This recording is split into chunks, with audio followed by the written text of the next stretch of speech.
There is a tank sitting in front of a church in Belgium. It has been sitting there for 81 years. 69 tons of German steel. An 88-millimeter cannon longer than a telephone pole. Armor so thick that most Allied shells bounced off it like pebbles thrown at a freight train. The Tiger II was the most terrifying weapon the Third Reich ever built, a monster designed to crush everything in its path. And this one sits in the village square of La Glaise, rusting quietly in the rain, surrounded by flower beds and park benches, where old Belgian women feed pigeons on Sunday mornings. It is not a museum piece lovingly restored and placed on a pedestal. It was abandoned, right here, right where its tracks stopped moving on Christmas Eve 1944. And it was not alone. On the morning of December 25th, American soldiers walked into La Glaise and found 135 armored vehicles left behind. Tiger IIs, Panthers, half-tracks, armored personnel carriers, fuel trucks with empty tanks, guns still loaded, engines still warm. But the men who drove them, the elite remnants of the most feared armored force in the entire Third Reich, had vanished in the night. They wrapped rags around their boots so their footsteps would make no sound in the snow. They left behind their own wounded. They walked away from everything. No massive tank battle destroyed this column. No American armored division lined up Sherman after Sherman to slug it out, gun for gun with the Panzers. The collapse of Hitler's sharpest spear in the entire Battle of the Bulge began with something so ordinary, it almost sounds like a joke. Bridges blown up in the last second, anti-tank mines tied to a rope, and the desperate courage of 600 American combat engineers whose normal job was building roads and filling potholes. This is the story of how bridge builders defeated the most dangerous armored force in World War II. It begins 8 days before Christmas 1944. And to understand it, you need to know two men on opposite sides of the war. Two men whose lives, characters, and fates mirror each other so perfectly that it feels like a screenwriter invented them. One built things, the other burned them down. David Edward Pergrin was born on July 26, 1917, in Pennsylvania. He grew up in a working-class family during the Great Depression, the kind of American household where nothing was wasted and everything was fixed before it was replaced. From childhood, Pergrin loved to build. He took things apart just to understand how they fit together. He watched construction crews pour foundations and hang steel, fascinated by the logic of it, by the way ordinary materials became something strong enough to carry the weight of the world across a river. That fascination carried him to Pennsylvania State University, where he studied civil engineering. At Penn State, Pergrin was not just a good student. He played football. He was elected to 2 engineering honor societies, Tau Beta Pi, and Chi Epsilon recognitions given only to the top scholars in the field. And his classmates chose him as president of the senior class of 1940. As class president, Pergrin gave Penn State a gift that still stands today. He oversaw the commissioning of the Nittany Lion Shrine, a 14-ton limestone statue that became the university's most recognizable symbol. If you have ever visited Penn State, you have walked past something David Pergrin put there. That statue is a quiet monument to a man who would leave far greater monuments on the battlefields of Europe. Monuments not made of stone, but of courage and improvisation under fire. Pergrin graduated in 1940 with an engineering degree and a reserve officer's commission from the ROTC program. The Army called him to active duty in April 1941, 8 months before Pearl Harbor dragged America into the war. For 2 years, he trained platoons and companies of combat engineers, learning the peculiar art of military construction, how to build a bridge under fire, how to clear a minefield, how to turn a dirt road into a supply highway in 48 hours. In April 1943, he was transferred to the newly formed 291st Engineer Combat Battalion at Camp Swift, Texas. 4 months later, at the age of 26, carrying the rank of Major David Pergrin was given command. 26 years old, 600 men, and a philosophy of leadership that would save all their lives. Here is what made Pergrin different from most commanders of his era. While traditional military units drilled obedience into their soldiers, trained them to wait for orders from above and execute without question, Pergrin trained his men to think. He called it individual leadership. Every private, every corporal, every sergeant in the 291st was taught not just to follow commands, but to assess a situation independently and make decisions on their own when communication broke down. He wanted each of his engineers to be a small commander in his own right, capable of acting alone. This might sound like common sense now. In 1943, it was unusual. The American military, like most armies of the era, ran on hierarchy. Orders came from the top. Soldiers at the bottom executed. The system worked when communication lines held, and officers were present to make decisions. But what happens when the radio goes dead? What happens when your captain is 3 miles away on the other side of a river and a column of Panther tanks just appeared around the bend? What happens when the manual says to wait for instructions, but the bridge you are standing on needs to be blown in the next 90 seconds or the war gets worse? Pergrin trained his men for exactly those moments. He ran exercises where squads were deliberately cut off from command and forced to solve problems alone. He quizzed privates on tactical decisions that were normally reserved for officers. He pushed authority downward, trusting carpenters and bulldozer operators with choices that colonels usually made. In December 1944, when small squads of his engineers found themselves scattered across dozens of miles of frozen Belgian countryside, each group facing German tanks, alone with no radio contact, and no senior officer in sight, that training was the difference between panic and survival. Between paralysis and the kind of wild improvised genius that wins battles no one expected you to fight. The 291st was roughly 600 men. They were not infantry, they were not trained killers, they were carpenters, masons, bulldozer operators, welders, mechanics, men with calloused hands and practical minds, the kind of Americans who knew how to make things work with whatever was lying around. The heaviest weapons they carried were .50 caliber machine guns, mounted on trucks, and a handful of bazooka rocket launchers. They had no tanks, no field artillery, no heavy firepower of any kind. Their war was supposed to be building bridges so the real fighters could cross rivers, patching roads so supply trucks could get through, clearing mines so the infantry could advance. They were the backbone of logistics, not the tip of the spear. The 291st landed at Normandy on June 24, 1944, 2.5 weeks after D-Day. Their first assignment was maintaining the supply road between Carentan and Sainte-Mère-Église, the only paved road connecting Utah and Omaha beaches. Over the following months, they supported the First Army's advance through France and into Belgium.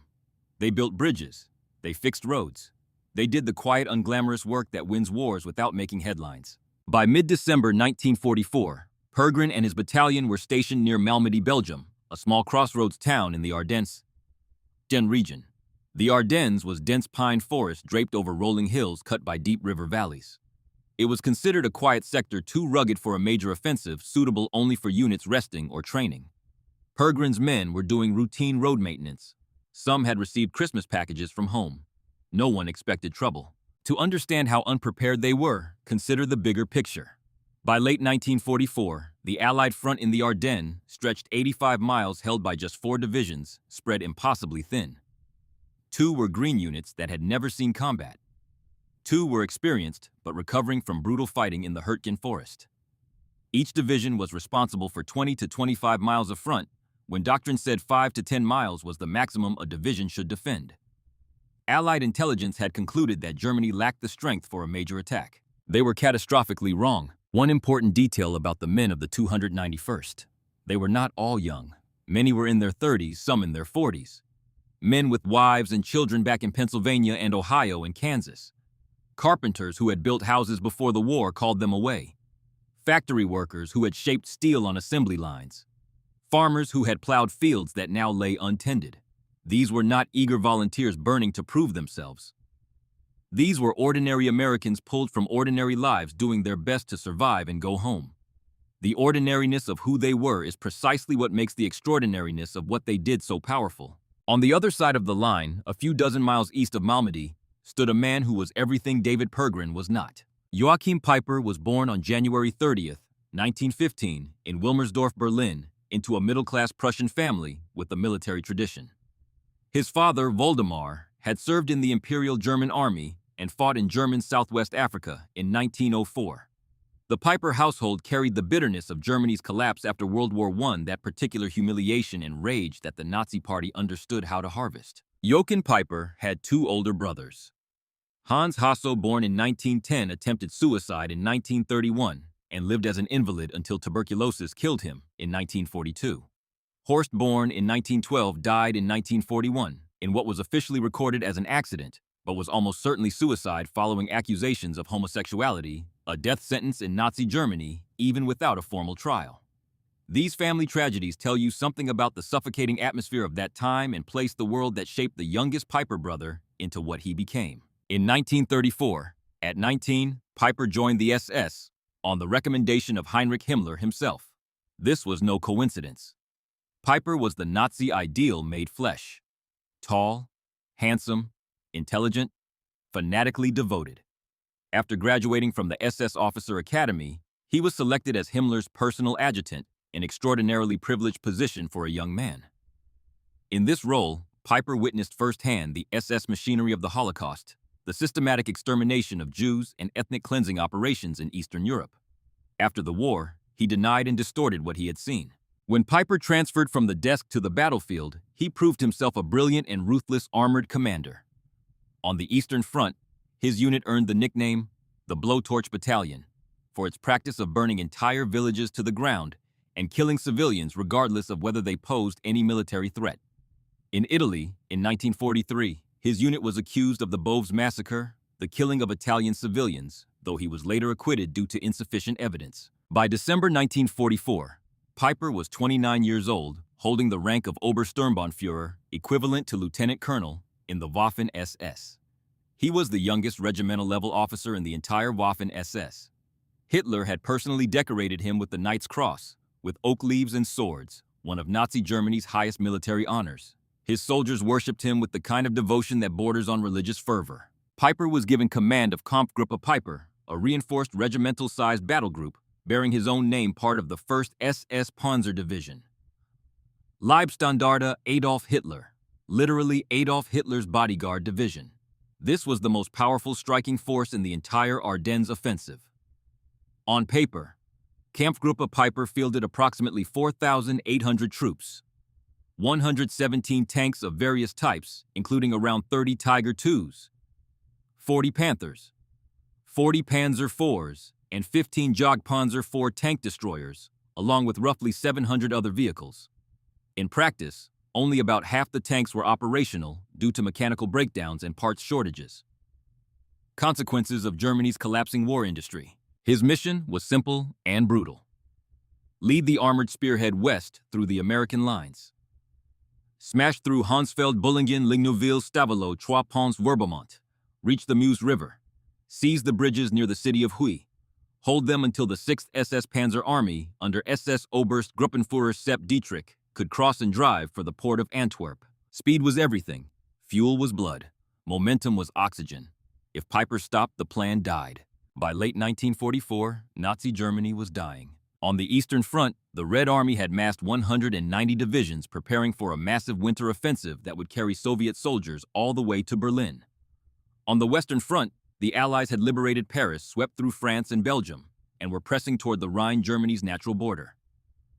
The Luftwaffe was nearly destroyed. The German Navy had been reduced to submarines operating on borrowed time. Oil, the lifeblood of mechanized war, was running out as Romanian oil fields were lost and synthetic fuel plants were bombed into rubble. But Adolf Hitler refused to accept defeat. He conceived Operation Wacht am Rhein, Watch on the Rhine, a surprise counteroffensive through the Ardennes forests of eastern Belgium and northern Luxembourg. The plan called for 25 German divisions to smash through the thin American line race to the port of Antwerp and split the British and American armies apart. Hitler believed the Western alliance was fragile, that one hard blow would turn the British and Americans against each other, freeing him to shift everything east against the Soviets. It was a desperate gamble by every measure. Most of his generals knew it could not succeed. None dared tell him. And to carry it out, Hitler chose the Ardennes, the exact same region where German armor had punched through in 1940, to defeat France in 6 weeks. He believed history would repeat itself. The Ardennes terrain in December 1944 had one characteristic that would determine everything. Dense pine forest covered rolling hills cut by deep river valleys. The Amblève, the Somme, the Lienne. Roads were narrow and winding, threading along valley floors, or switchbacking over ridgelines. It was ideal ground for defense and catastrophic ground for armored attack. Piper himself described it after the war as terrain suited for bicycles, not for panzers. Tanks could not cut through forests. They could not shortcut over hills. They were chained to the roads. And on every road there were bridges. Bridges over rivers. Bridges over streams. Bridges over valleys. If those bridges were destroyed, German tanks had no way across. Germany had lost the capacity to rapidly construct tactical bridges for heavy armor at this stage of the war, unlike the Americans who could throw up a Bailey Bridge in hours. The roads were the arteries, the bridges were the valves, and the men who knew how to destroy those bridges were combat engineers. At 5:30 in this morning on December 16, 1944, the silence of a frozen Ardennes dawn was obliterated by the largest German artillery barrage on the Western Front since 1918. Along the entire 85-mile front, shells screamed down on American positions. The surprise was total. American units spread thin across terrain they believed was too rugged for a major assault were overwhelmed. Tanks and infantry poured through gaps in the line. Communications collapsed. Units were overrun, surrounded, cut off. The 106th Infantry Division, one of the Green units, was nearly annihilated. 2 entire regiments surrendered, roughly 8,000 to 9,000 men. It was the largest mass surrender of American troops since the Civil War. But Kampfgruppe Peiper, the main spear, was already in trouble. At the very moment the offensive began, the German Infantry Division, that was supposed to clear a path for Peiper's tanks. The 3rd Fallschirmjäger Division was pinned down for almost 20 hours by a tiny American reconnaissance platoon at a village called Lanzerath. That platoon, just 18 men under 1st Lieutenant Lyle Boeck, held their position against an entire German parachute battalion, inflicting massive casualties before being overwhelmed and captured. They would later receive the Presidential Unit Citation, the smallest unit ever to earn the award. The result was devastating for German timing. When Kampfgruppe Peiper finally rolled out of Lanzerath at 4:30 in the morning on December 17th, they were already 16 hours behind schedule, and time was the one thing Joachim Peiper could not buy back. On the morning of December 17th, Kampfgruppe Peiper began to move fast. They seized Honsfeld.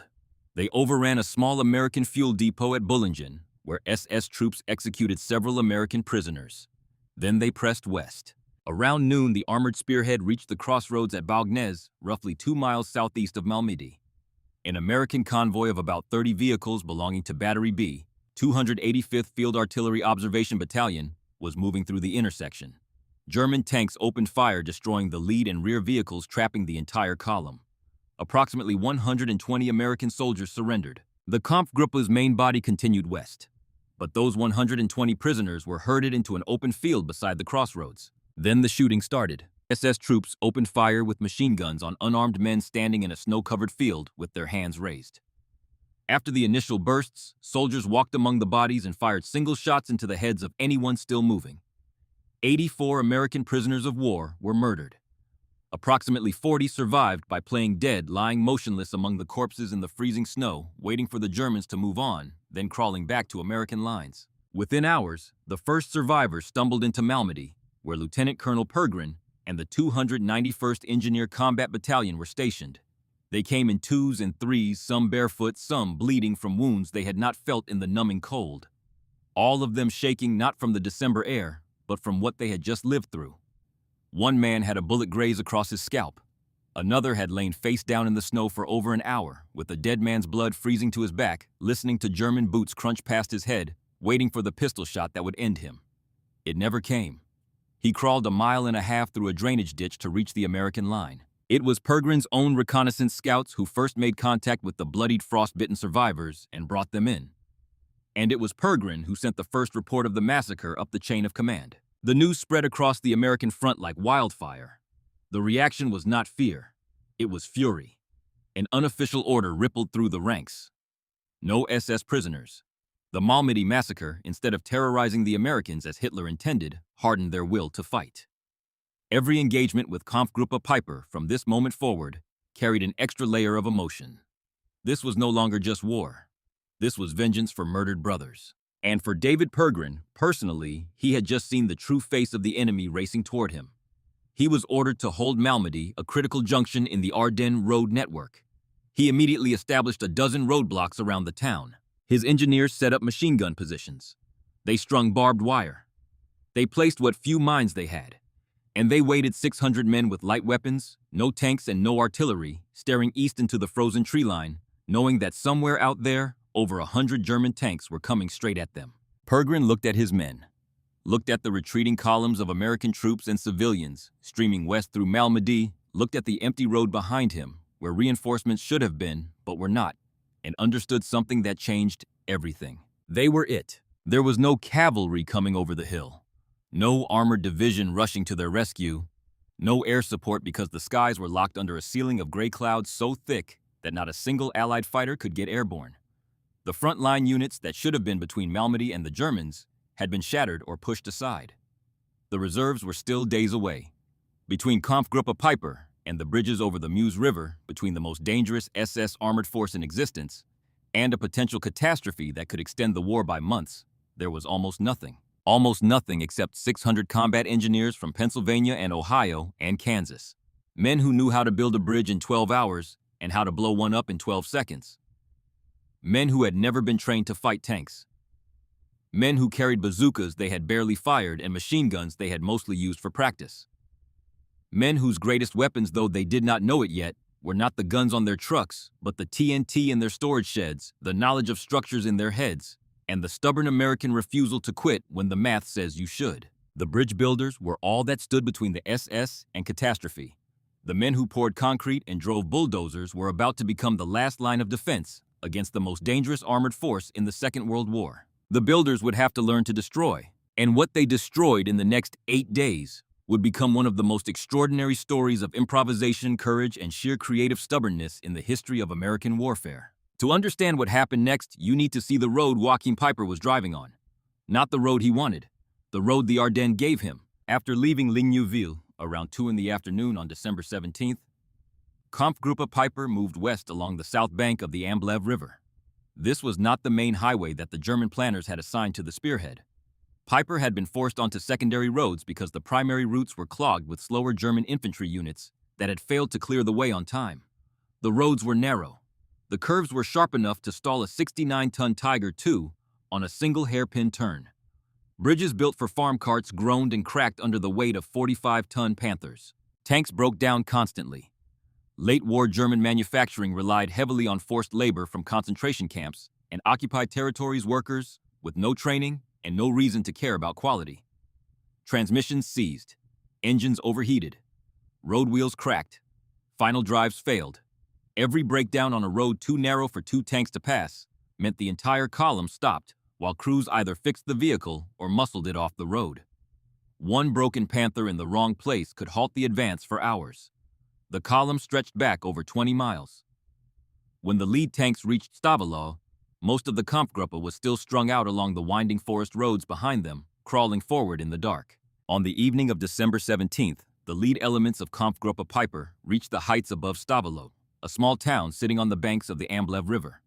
Through the fading light, Peiper could see hundreds of American trucks moving through the streets below. What he could not see, what he did not know, what German intelligence had completely failed to tell him, was that barely a mile north of Stavelot, near the village of Francorchamps, sat one of the largest fuel depots of the entire American First Army. 2.5 million gallons of gasoline, enough to drive Kampfgruppe Peiper to Paris and back. Twice. This is one of the great what-ifs of 20th century military history. The entire German plan for the Ardennes offensive depended on capturing American fuel along the way. Hitler himself had ordered his panzer commanders to refuel from enemy stocks because Germany simply did not have enough gasoline to supply the operation from the start. And here, within walking distance of Peiper's lead tanks, sat a sea of fuel that could have changed everything. But Peiper did not know it existed. If one German scout had turned down the right road, the Battle of the Bulge might have ended very differently. And then Peiper made his first mistake. Or rather, exhaustion made it for him. His men had not slept in 3 days. Fatigue was eating into their combat effectiveness like acid. A single American soldier on the edge of Stavelot fired a bazooka round at the lead tank, breaking its track and blocking the narrow road.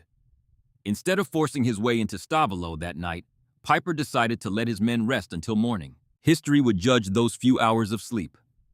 Overnight, American reinforcements arrived. Anti-tank guns, tank destroyers. More importantly, American soldiers began the urgent work of saving or destroying the Francorchamps fuel depot before the Germans could reach it. Engineers and quartermaster troops began pouring 124,000 gallons of gasoline into a sunken road and setting it on fire, creating a wall of flame that no tank could cross. At dawn on December 18th, Peiper attacked Stavelot. After fierce fighting, German tanks crossed the Amblev Bridge and pushed through the town. But Piper made his second critical error. Instead of stopping to fully secure Stavolo and send patrols north to scout the area where they would have found the fuel depot, he left a rear guard and raced west toward Trois Ponts. He ordered the rear guard to mop up the remaining Americans and follow. That order would become a death sentence for the entire Kampfgruppe.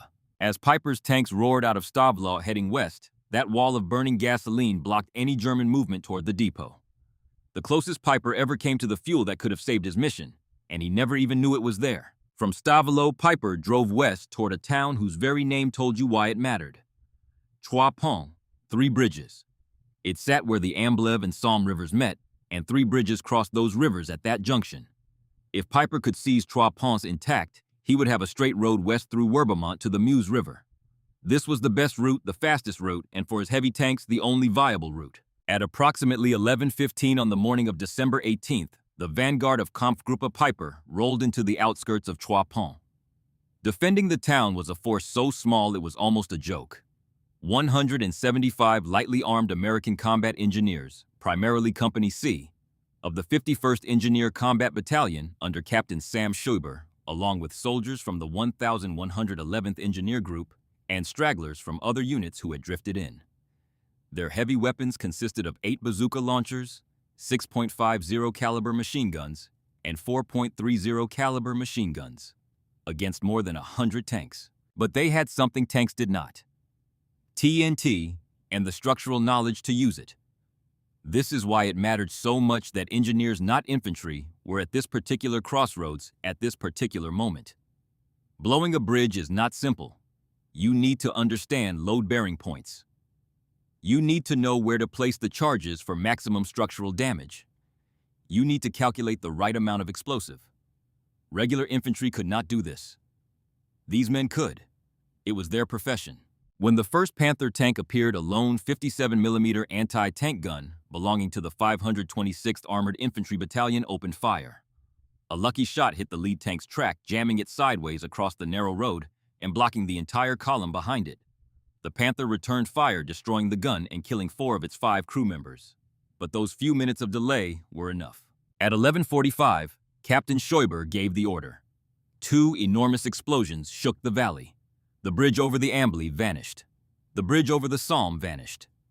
Stone buildings near the bridgeheads collapsed. The ground trembled.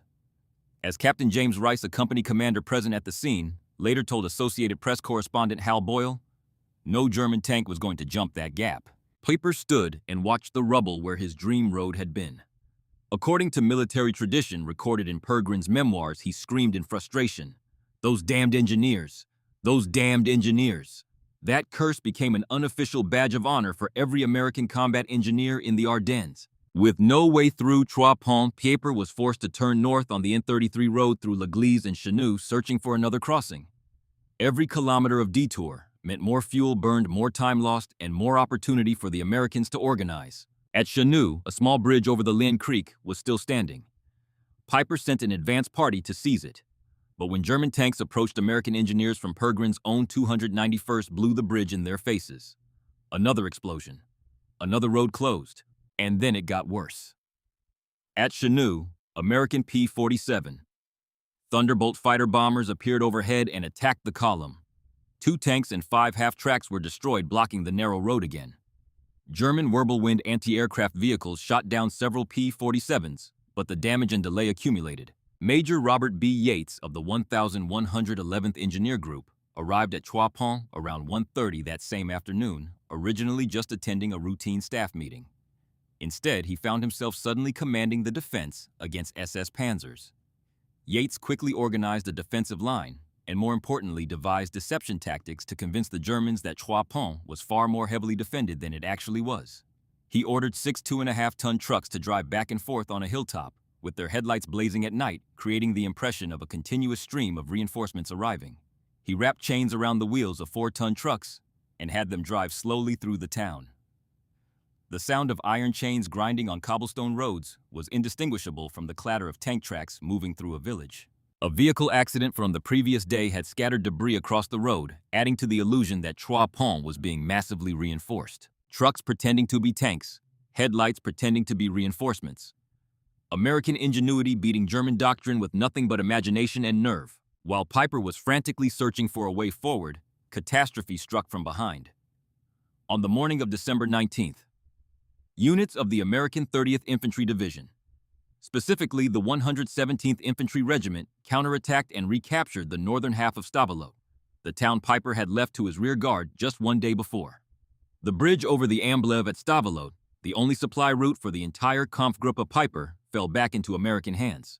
Piper was cut off. From this moment forward, no fuel, no ammunition, no reinforcements could reach Piper by road. He was trapped with whatever he had, and what he had was draining away by the hour. Now we arrive at the heart of the story. The tactic that deserves to be told and retold because it represents something larger than a single battlefield trick. It represents the moment when ordinary men pushed beyond every limit. They thought they had invented something extraordinary out of nothing but rope and courage. In the broader context of the battle, the daisy chain was one of many measures that American engineers used to stop Piper. The blown bridges were arguably more decisive, but the daisy chain is the most remarkable element of the story because of the raw creative audacity it required and the almost superhuman nerve it demanded from the men who used it. On the roads around the Malmedy, Stavelot, and Trois Ponts Triangle, soldiers of the 291st Engineer Combat Battalion faced a problem. The ground was frozen.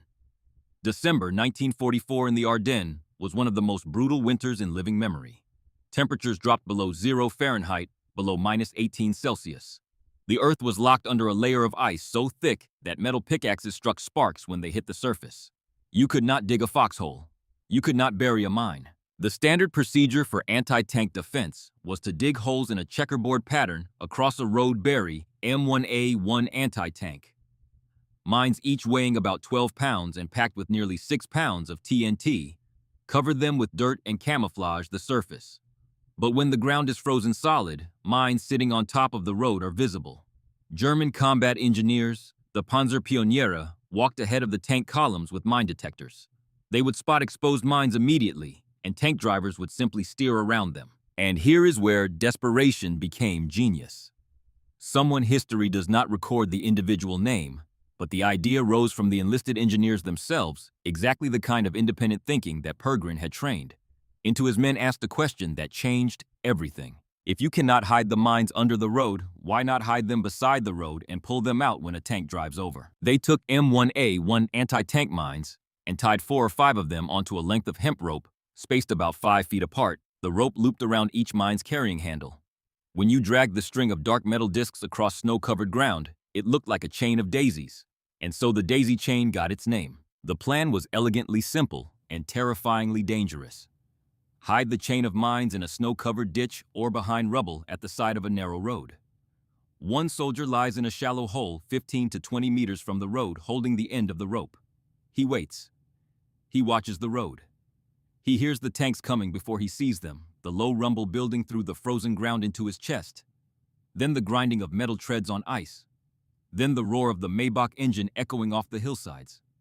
The lead tank appears around the bend. It passes the mine detection team. It rolls forward onto the stretch of road that the detectors just declared clean. It comes closer, closer, until it is right there, right in front of him, 45 tons of steel, close enough to feel the heat of its exhaust. And then he pulls. The rope snaps taut. The chain of mines slides out of the ditch, scraping across the frozen road surface. Black metal on white ice, sliding directly under the moving tracks of a Panther tank. The explosion does not need to blow the turret off. It only needs to do one thing: shred the track and shatter the drive sprocket. The Panther lurches sideways, slewing out of control on the icy road, and grinds to a stop, sitting crossways on the road with its hull blocking the entire width. And that is the real damage. The Panther is no longer a predator. It is a 45-ton doorstop. On the narrow Ardennes roads with steep embankments on both sides, the tanks behind it cannot go around. They cannot turn back. The entire column, miles of armor and fuel trucks and ammunition carriers, is jammed solid. Think about what it took to do this. One American soldier had to lie motionless in a hole while a 45-ton killing machine rolled toward his face. He had to stay still while the ground shook, while diesel exhaust choked the air, while the shriek of metal treads on ice filled his skull. He had to play a game of nerves against a steel monster and win. And then, in one heartbeat, pull a rope and hope the mine slid true. These were carpenters, masons, bulldozer drivers, men whose hands were built for hammers and shovels, not for pulling the trigger on a weapon made of rope and TNT. But Pergrin had trained them to think. And when thinking was all they had left, they thought their way to something no textbook had ever imagined. But the true genius of the daisy chain was not the explosion. It was what happened inside German minds afterward. This is where the story shifts from physical warfare to psychological warfare, and it illustrates a military lesson that transcends any single battle. German commanders were completely baffled. Their mine detection teams had swept the roads clean. No metallic signatures on the road surface. So where were the mines coming from? The German mine detection doctrine was thorough, disciplined, and reliable. But it was designed to find mines on the road, not beside it. This was a gap in the doctrine, a crack in a system that had no room for improvisation. The Germans followed their process. Sweep the road. Confirm clear. Signal advance. They trusted their technology and their procedures, and that blind trust killed them. Paranoia spread through the SS ranks like a virus. Every pile of snow, every piece of debris, every shadow at the side of the road could now be a trap. The column slowed from a crawl to a near standstill. Every time the infantry scouts ahead called all clear tank commanders hesitated. Trust between the reconnaissance infantry and the armored units began to fracture. Drivers no longer believed the assurances of the men walking ahead of them. And the American engineers realized they were inside the enemy's head. They escalated the psychological war with phantom mines. Sometimes they dragged an empty rope across the road. Sometimes they tied a few mess kit plates, tin dinner plates to a length of field telephone wire and pulled it out in front of the column.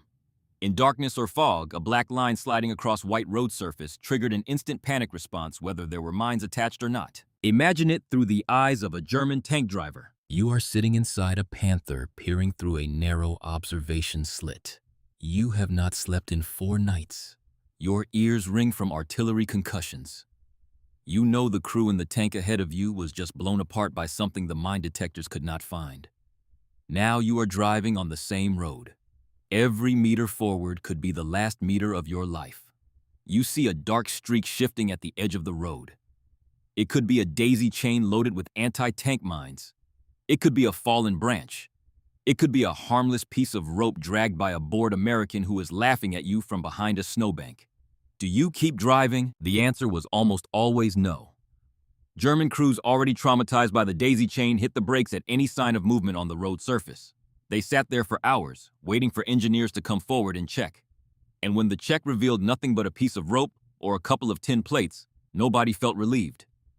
Because who would dare drive over the next suspicious rope when the one before it had been carrying 4 anti-tank mines? This was the genius of the daisy chain. It did not need to explode to work. After a few real detonations, every subsequent encounter, real or fake, had the same paralyzing effect. The cost of 50-cent rope or a few tin plates worth pennies. The result, an entire armored column frozen in place for hours. This was the most devastating cost-to-effect ratio in the history of anti-tank warfare. And every hour, those tanks sat idling, their engines burned fuel. A Tiger II consumed hundreds of liters of gasoline just to travel 100 kilometers. But even when stationary commanders had to keep engines running at idle to charge the massive batteries and keep crew compartments warm enough to function, if you shut down the engine in minus 18-degree weather, the oil thickened to sludge and the engine might never start again. Every hour, paralyzed by the fear of a piece of rope, they were burning fuel they needed to reach the Meuse. The Americans were buying time with garbage, and time was the one currency Piper could not afford to spend. After being blocked at Trois Ponts, Piper turned north through L'Église and pushed on towards Stoumont, a town farther west along the Amblé Valley. If he could take Stoumont and hold Stavelot behind him, he might still break free of the valley his own soldiers had started calling the Cauldron. On the morning of December 19th, an unusually thick fog blanketed Stoumont and the Amblé Valley. Through the fog, American observers could hear and dimly see still a terrifying force assembling approximately 15 tanks and hundreds of SS infantry deploying on the road outside the town.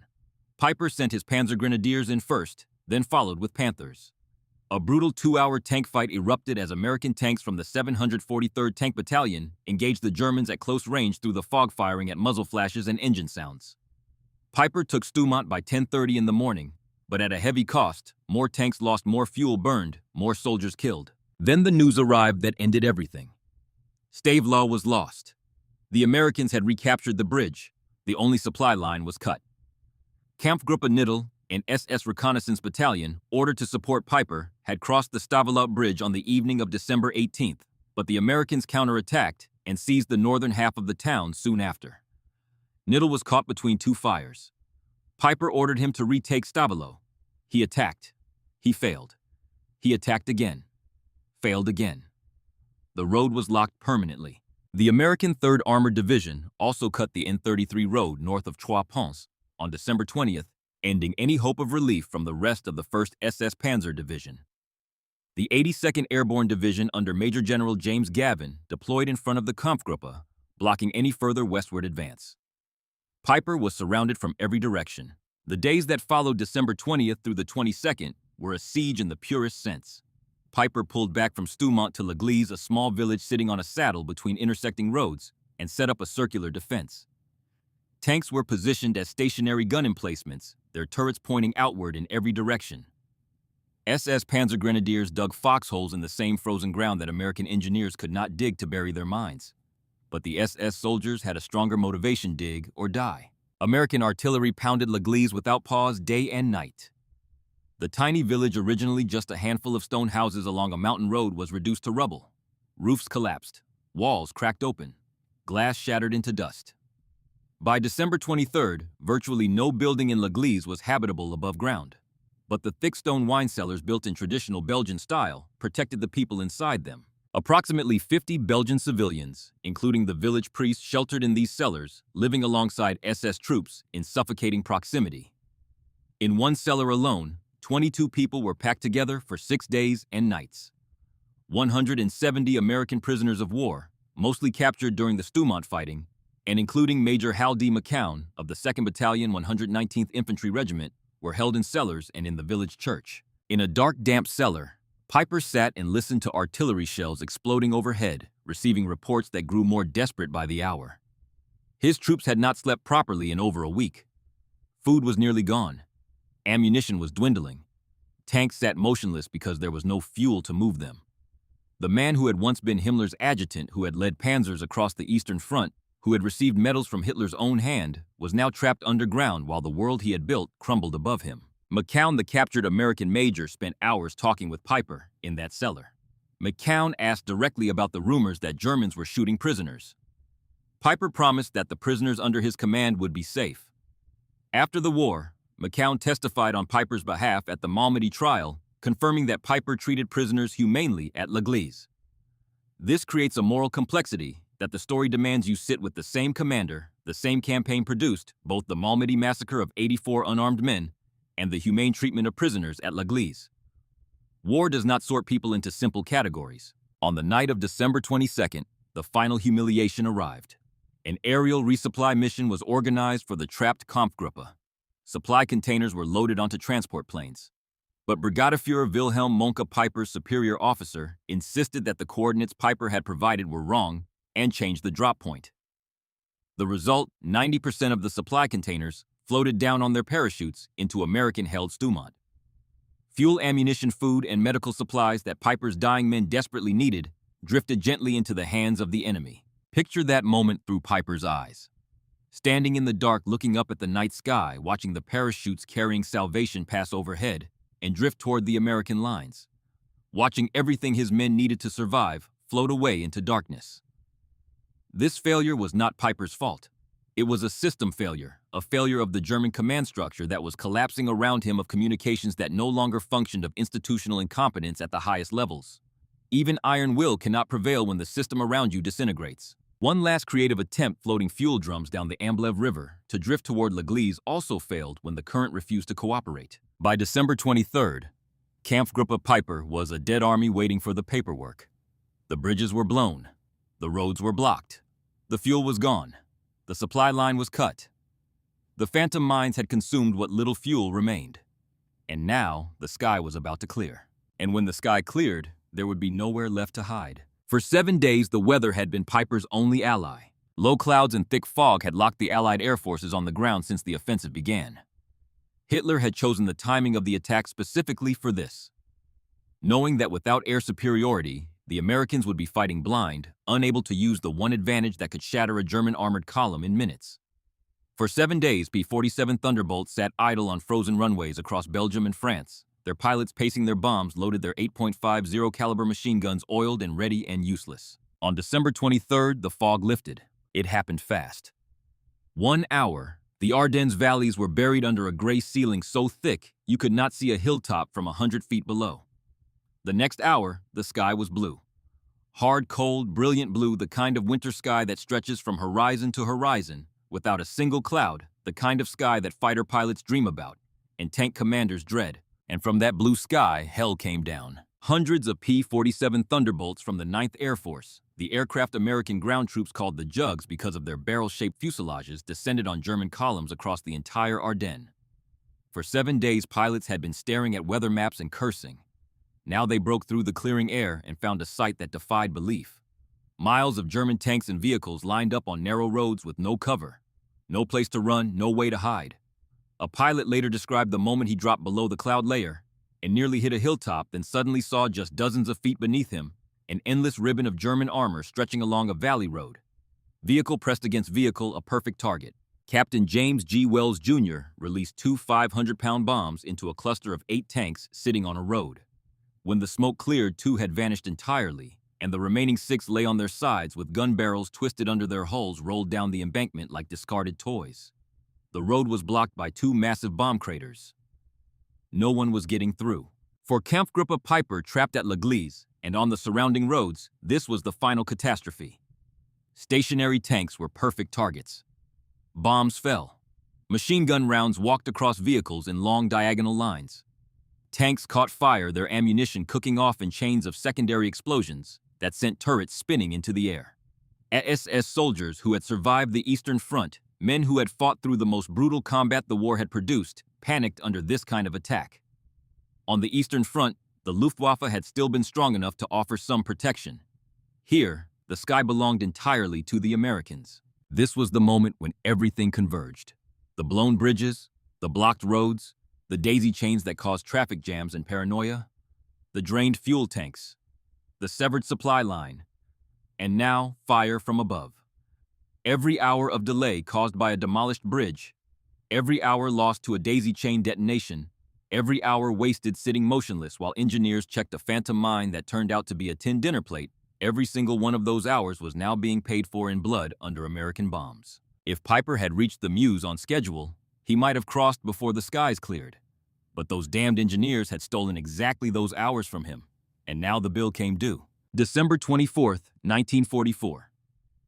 Christmas Eve. Obersturmbannführer Joachim Piper, 29 years old, stood in his command cellar beneath the rubble of L'Église and stared at the end. The Kampfgruppe was surrounded. Fuel gone. Ammunition nearly spent. Troop strength had fallen from 4,800 to roughly 1,000.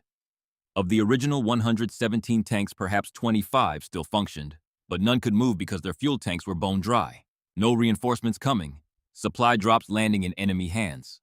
The village disintegrating under American artillery round after round after round, until the stone buildings that had stood for centuries were grinding themselves into dust. In that dark, damp cellar, Piper faced the choice that every trapped commander prays he will never have to make: surrender or escape on foot. Surrender meant survival, probably.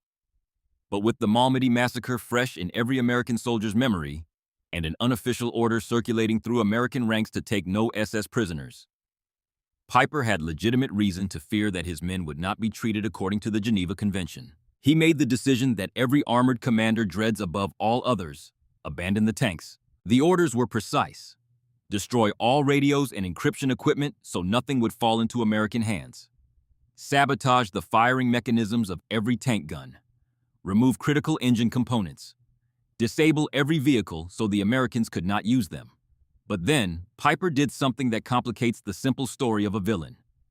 He released the American prisoners. Major McCown and the 170 American POWs were left behind, along with German wounded and Belgian civilians. He also left behind his own wounded, the men too weak to walk through frozen forest in the middle of the night. The decision to abandon your own wounded is one of the most agonizing choices any commander can make.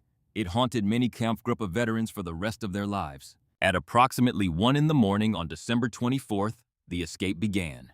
Picture this through the eyes of a young SS soldier, 18 or 19 years old, a replacement who had never walked through a forest at night in minus 18-degree cold. 800 SS troops.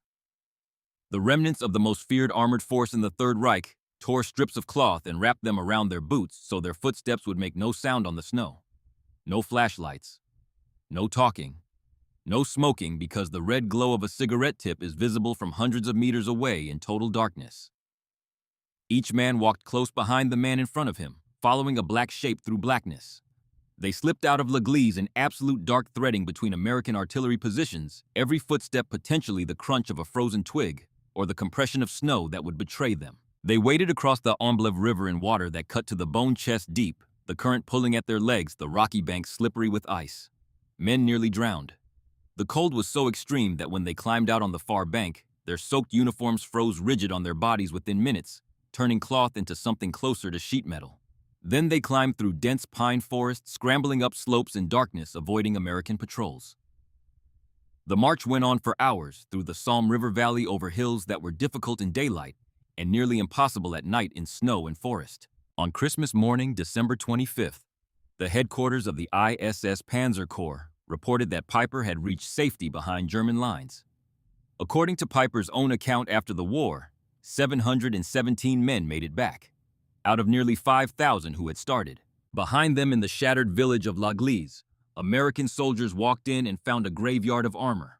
135 armored vehicles abandoned, 6 Tiger IIs, dozens of Panthers, Panzer IVs, half-tracks, armored cars, all of them still armed, all of them still mechanically intact or close to it. But their fuel tanks were empty. Every last drop burned away on roads that went nowhere, consumed by engines idling in the cold, while crews waited for phantom mines to be cleared, wasted on detours forced by blown bridges. Tiger II. Number 2. 1-3 disabled during the defense of the Wehrmont farm, was purchased from American soldiers collecting war trophies by a local innkeeper. The price was 1 bottle of cognac. Thanks to that transaction, it was preserved, and today it still stands in front of the December 44 Museum at L'Église, the only Tiger II displayed outdoors anywhere in Europe. The story does not end at L'Église. The fates of the two men on opposite sides of the war continue to move in perfectly opposite directions, as if the universe itself were writing the final chapter. David Pergrin and the 291st did not rest after the Bulge. In January 1945, Company C of the battalion returned to Malmedy to exhume the bodies of the American soldiers massacred at the Bognes crossroads. 84 frozen corpses lay beneath the snow where they had fallen on December 17th. Pergrin's men documented the scene for the War Crimes Tribunal, photographing bullet wounds fired at close range into the heads of unarmed prisoners. It was the most painful work the battalion ever performed. 3 months after the Ardennes, Pergrin wrote history again. In March 1945, when Allied forces captured the Ludendorff Bridge at Remagen, the last bridge standing across the Rhine, the 291st was chosen to build a tactical pontoon bridge alongside it. Under continuous artillery fire and bombing, working 32 straight hours without rest, they completed a bridge 1,032 feet long. 314 meters, the longest pontoon bridge constructed during the entire war. 19 of the more than 70 bridges the battalion built during the war were constructed under enemy fire.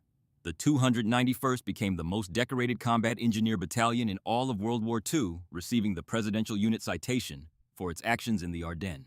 After the war, Pergrin returned to civilian life and became a railroad executive, rising to vice president and chief engineer of the Pennsylvania Railroad and later Penn Central. He wrote 2 books about his wartime experiences. He took up wood carving as a hobby and even published a guide to carving animals. He received the Silver Star, the Bronze Star, the Purple Heart, the Presidential Unit Citation, the Croix de Guerre from both France and Belgium, and the Silver de Fleury Medal. In 1988, Penn State gave him its Outstanding Engineer Award. In 1998, he received the George Washington Honor Medal from the Freedoms Foundation. David Edward Pergrin died on April 7, 2012, at the age of 94. The bridge builder lived a full, long, peaceful life, honored by his country and surrounded by his family. Joachim Piper's story after the war was something else entirely. A downward spiral that lasted 3 decades, winding through courtrooms and Cold War politics and a final night of fire. After Germany's surrender, American military police hunted down members of Kampfgruppe Piper across the countries. Approximately 400 former members were captured and imprisoned at Schwabisch Hall near Stuttgart. 74 were selected for trial. The proceedings took place at the former Dachau concentration camp, a location of grotesque symbolism from May through July 1946. Piper prisoner number 42 was the most prominent defendant. He made one unexpected gesture at trial. He volunteered to accept full responsibility for all crimes if the court would spare his soldiers. The court refused. 43 defendants, Piper among them, were sentenced to death by hanging, but not one of those 43 men was ever hanged. The answer lies in this Cold War. After the trial, defense attorney Lieutenant Colonel Willis M. Everett accused American investigators of using coercive interrogation methods, beatings, threats, even mock trials, to extract confessions. The accusations ignited fierce controversy. Congress opened an investigation. Senator Joseph McCarthy, later infamous for his anti-communist crusade, intervened aggressively, challenging the investigators. McCarthy's home state of Wisconsin had a large population of German descent, and accusations of political motivation followed him. But the most powerful factor was the Cold War itself. In 1949, the Soviet Union successfully tested an atomic bomb. America needed West Germany as an ally against the Soviets at any cost. West German Chancellor Konrad Adenauer demanded immediate clemency for war criminals, warning Washington of significant psychological and public opinion problems in Germany if the sentences stood. In the calculus of grand strategy, convicted SS men became political bargaining chips. The death sentences were reduced one by one. In 1951, General Thomas T. Handy commuted Piper's death sentence to life imprisonment. In 1954, the life sentence was reduced to 35 years. And on December 22, 1956, almost exactly 12 years after the Christmas Eve, he abandoned his tanks at L'Église. Joachim Piper walked out of Landsberg prison a free man. The Associated Press called him America's #1 enemy. He had served 11 years for the massacre of 84 men. Less than 50 days per life taken. American veterans were bitterly furious. The American Legion demanded the death sentences be upheld, but politics had defeated justice. After his release, Piper worked for Porsche and then Volkswagen companies that in the 1950s served as quiet harbors for former SS officers. He was active in AHYAG, the Mutual Aid Society for former Waffen-SS members, attending funerals of old SS comrades, and quietly lobbying to expunge war crimes records. According to historian Jens Westermeyer, Piper remained a committed Nazi believer behind his respectable facade. In 1972, Piper moved to the small village of Traves in the Haute-Saône region of France, about 80 miles from the German border, and worked as a freelance translator. He did not hide his identity, but the past found him anyway. In 1974, a salesman named Paul Cachot, a Communist Party member of Alsatian origin, recognized Piper's German accent when he came into a hardware store to buy wire. Piper paid by check with his real name on it. Cachot checked a brown list of wanted German war criminals and passed the information to the French left. On June 22, 1976, the communist newspaper El Humanité published an article asking what this Nazi war criminal was doing in France. Leaflets were scattered across Traves. On walls throughout the Vesoul region, graffiti appeared warning Piper that July 14th was coming for him. Piper responded with the arrogance that had defined his entire life. He told a reporter that he was in France because in 1940, the French had lacked courage. That statement was a provocation aimed at an entire nation. It was practically a death wish. On the night of July 13, 1976, the eve of Bastille Day, the French national holiday celebrating the revolution that overthrew tyranny, roughly a dozen men climbed the riverbank of the Saône and approached Piper's isolated house in the woods. Piper knew they were coming. His neighbor Erwin Ketelhut, another German living nearby, offered to shelter him at his watermill workshop. Piper refused. He said there had been enough killing already. Ketelhut lent him a rifle. At 11:30 that night, Piper heard rustling in the bushes. He fired into the air as a warning. They shouted for him to come out. He opened the door to talk. What happened next, only those who were there know for certain. Fire erupted. When the firefighters extinguished the blaze, they found Piper's charred body in the bedroom, lying on his left side, with his back against the wall, a pistol in one hand, and a .22 caliber rifle in the other, as though he had been defending himself to the end. Cause of death, smoke inhalation. A group calling itself the Avengers claimed responsibility. The killers were never identified. When Piper's remains were returned to Germany, his head had been separated from his body. It reappeared later, but had been cut apart, reduced to a single tooth, and even that tooth had been split in half. Piper was eventually buried beside his father, mother, and two brothers at the St. Anna churchyard in Skundorf am Ammersee, Bavaria. Joachim Piper died at 61, on the eve of the day that celebrates revolution against oppression. The man who survived the most savage battlefields of the 20th century and escaped the American military justice system could not in the end escape the past. Come back to L'Église today. The Tiger, too, still stands in front of the December 44 museum facing the church. Tourists photograph it. Children climb on it. Rust has eaten into the surface. In winter, snow settles on the 88mm barrel the same way it did on Christmas Eve, 1944. The last night it was anything more than a monument to failure. Inside the museum, which was once the parish house where the German aid station operated in the cellar, you can see uniforms, weapons, and a scale model of the village exactly as it looked when the Americans walked back in each abandoned tank position marked with a small flag. But beneath the rust, 69 tons of steel remain intact. A physical, tangible reminder that raw power is not everything. The Tiger II was the pinnacle of German war technology. The thickest armor, the most powerful gun, the largest engine, and it sits here helpless, defeated by a piece of rope and a bag of TNT. The story of the 50-cent rope and the 135 abandoned tanks is much larger than a single battle. It is a living lesson in asymmetric warfare, the principle that a weaker force can defeat a stronger one, not through matching strength, but through creativity, surprise, and the exploitation of weakness.